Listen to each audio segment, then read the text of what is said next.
Good morning. At least it's morning for me. I don't know when you're watching this, but it's morning here in Barrie, and I'm going to fly the drone, and we're going to literally rise and shine and see what's going on.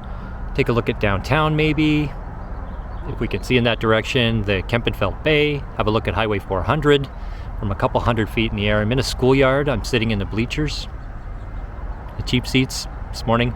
Seats are going to get a lot better in a second, so we're going to go up.